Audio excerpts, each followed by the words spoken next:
Hi, everybody. Welcome to a new episode of our podcast, Your Fredcast. My name's Gary, and here I am once again. So tell me, how are you doing? I'm recording this on a rainy, cold, I'm not gonna say cool or chill, but actually freezing Monday. All right. So, yeah, that's certainly the best option for this week.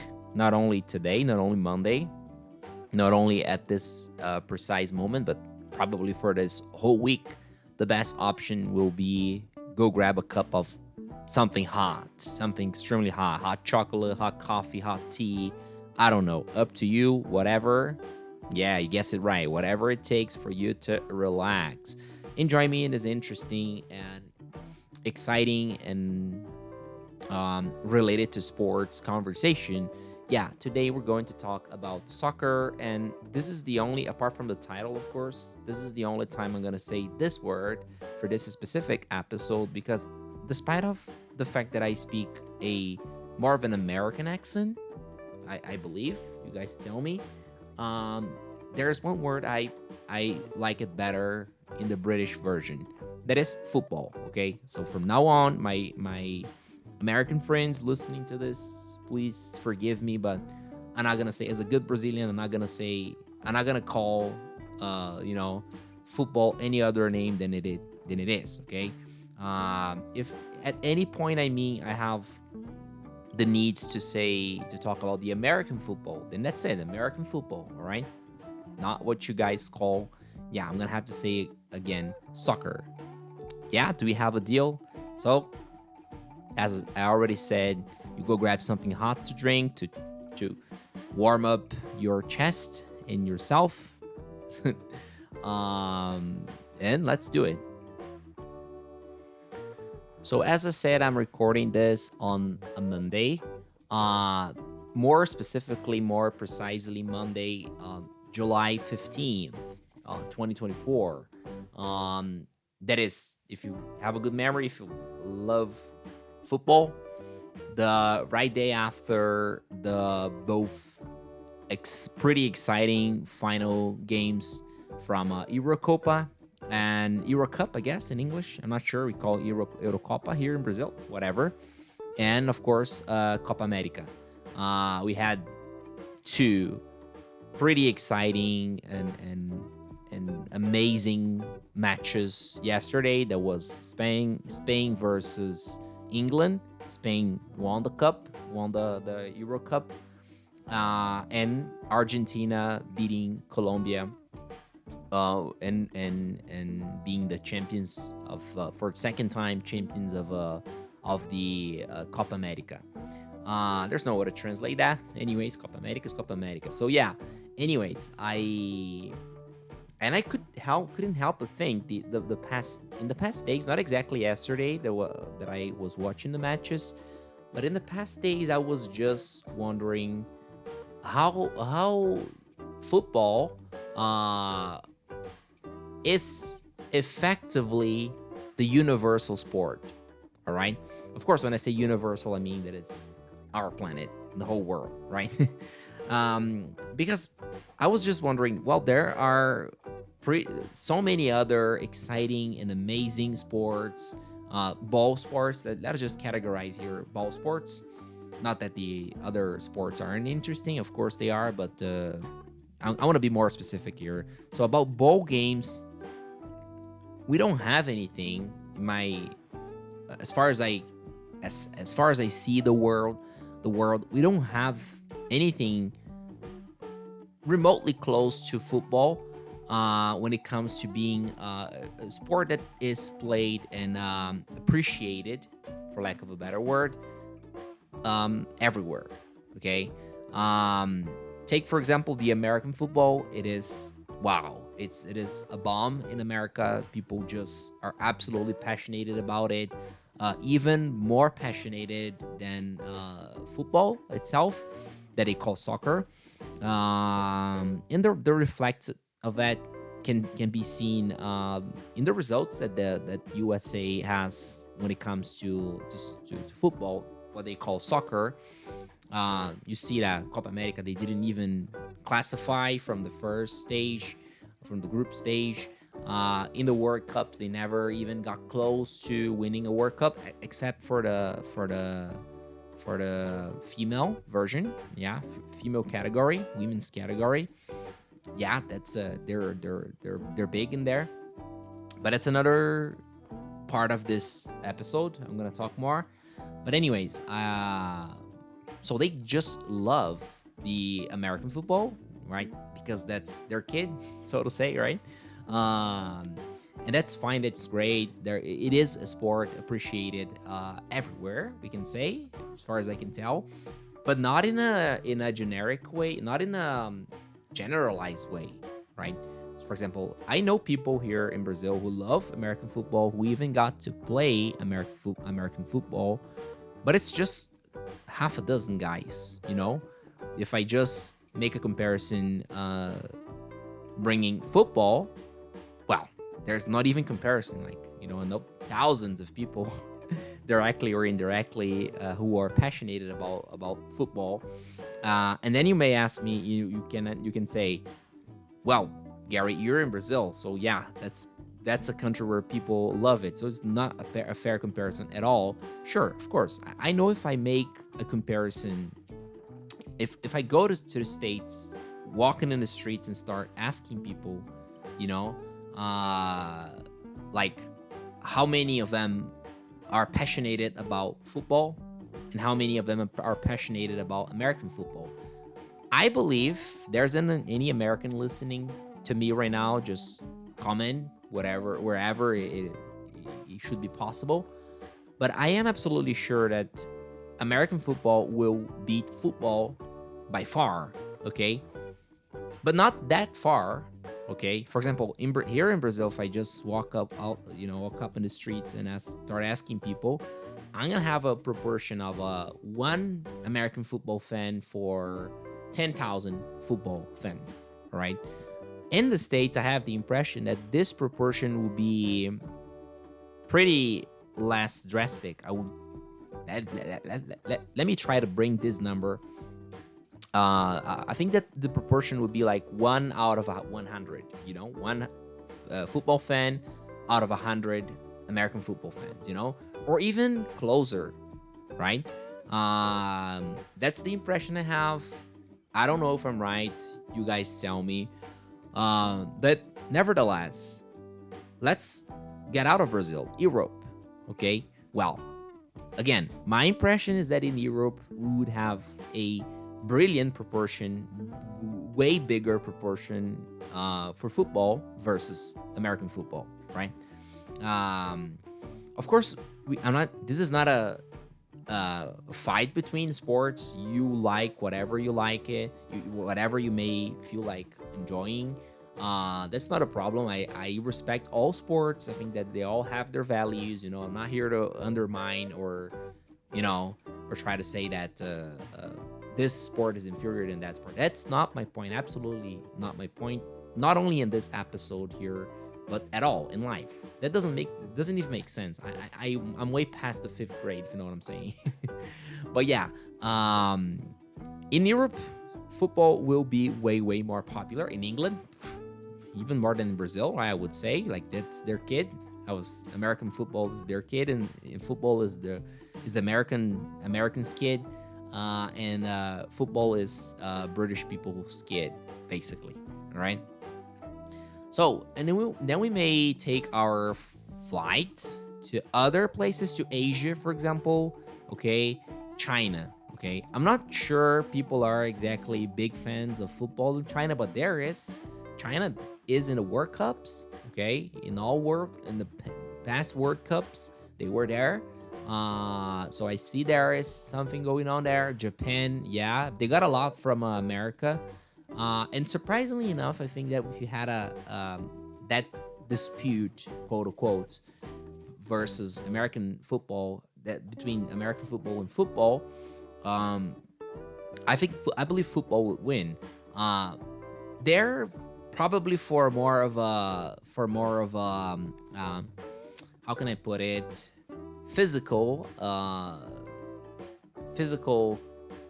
characteristics, right? Because Japanese people are significantly smaller than most Americans, so a sport like American football wouldn't make much sense in Japan, right? So that maybe that's the explanation. But again, football winning, okay?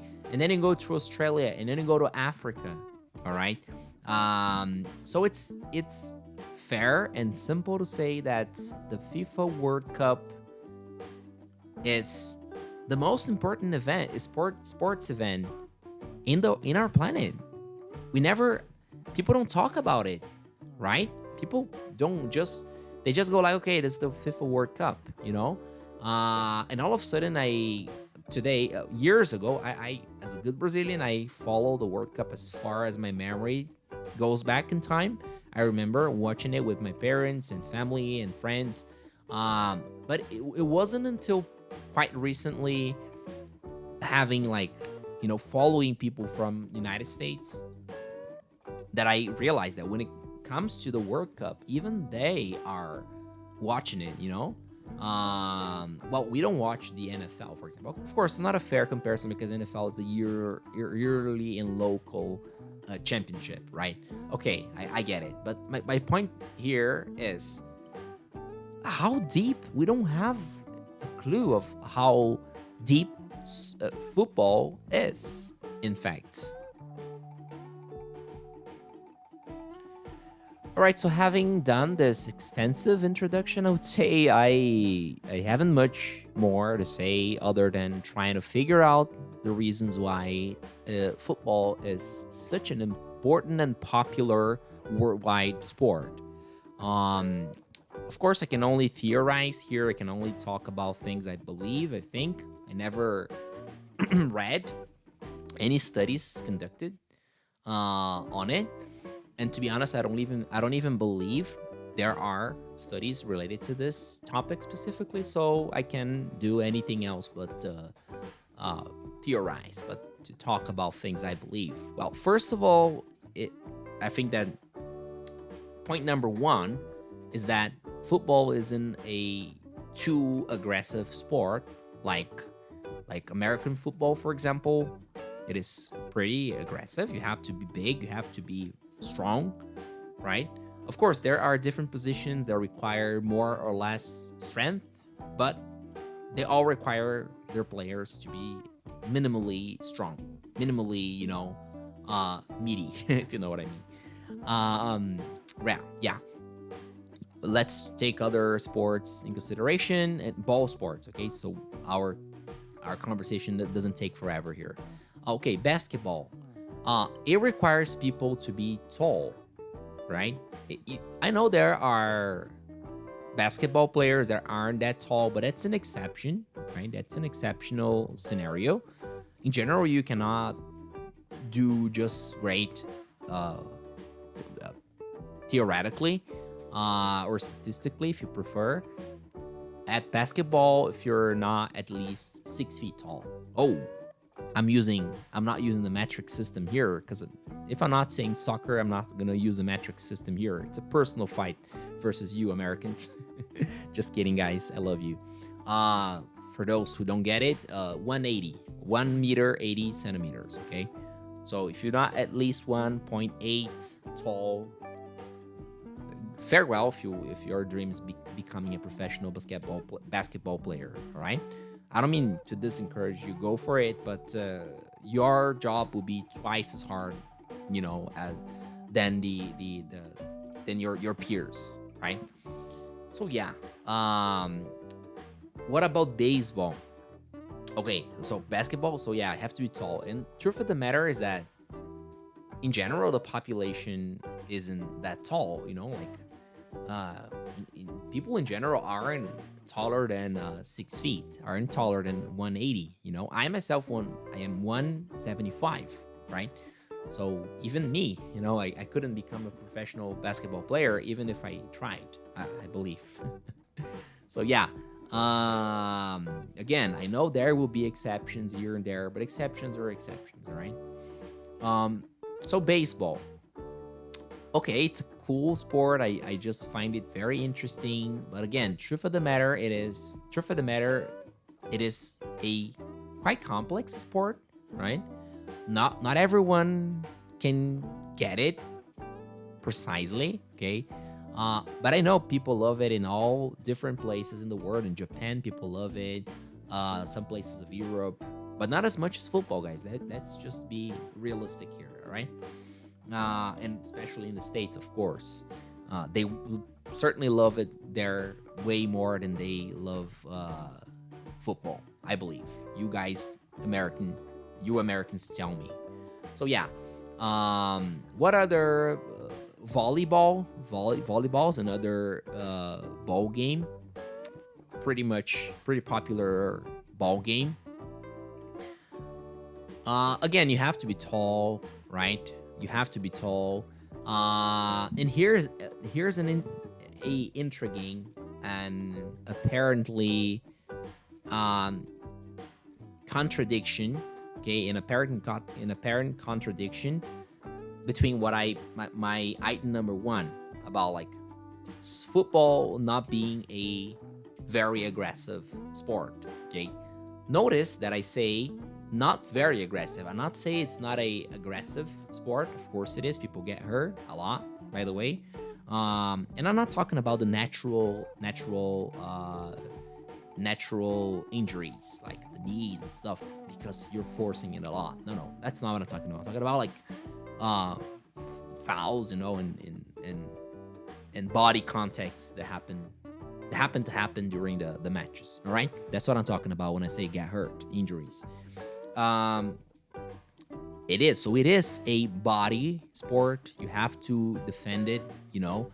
And this, in my opinion, and I not only say it because I believe that, but I also judge that most people, because I take myself for a pretty normie guy, pretty normal, average guy. So I believe the thing of having body contact makes the sport more interesting to watch. Okay. So volleyball does not have that. Again, I'm not saying volleyball is not an interesting or good or cool sport. It is. I love it. Okay, I love watching it, but not as much as I love watching football. That's my point. I think the theory is getting interesting here, but as far as the ball games go, um, I have a personal theory. This is a theory. This is not an opinion. Okay, because I don't even know how to say it in English, but there's this thing we call in Brazil futsal. That is the football played not in a soccer. That's the meaning of this word precisely in a soccer field, in a pitch. I think that the British people call it pitch. Anyways, you guys get my point. The green field. Okay.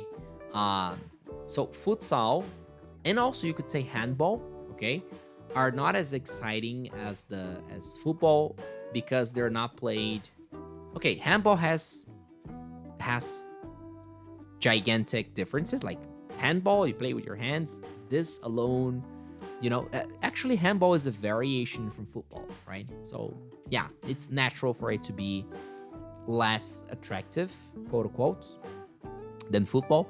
But apart from that, let's take futsal. Let's take the football played not in a green field, but in a asphalt thing. It is not as attractive and exciting to watch because it's not played in a soccer pitch. All right. And I started this part by saying that this is my theory, okay? And I was just wondering it in the few months. I was just thinking about it and trying to make it a rational of it. Like, could it be? So here's my theory. I believe, and I have this feeling when I'm watching a football match, like the green. Okay, the green brings peace, right? There's possibly and probably some mental connection we have with green being good, because green is the color of nature, of trees, of life, of nature, of oxygen. all these things. So subconsciously, there must be a feeling of peace, okay, when we watch a soccer pitch alone, you know? So, yeah, as I said, this is a theory. I wanted to sleep on it. I wanted to think about it and tell me in a comment section if it makes any sense. But that's all I have of important and interesting to talk about it. So I will one more time thank you for your lovely and amazing company so far. Thank you so very much, guys, ladies and gentlemen. I see you in the next episode. Bye bye.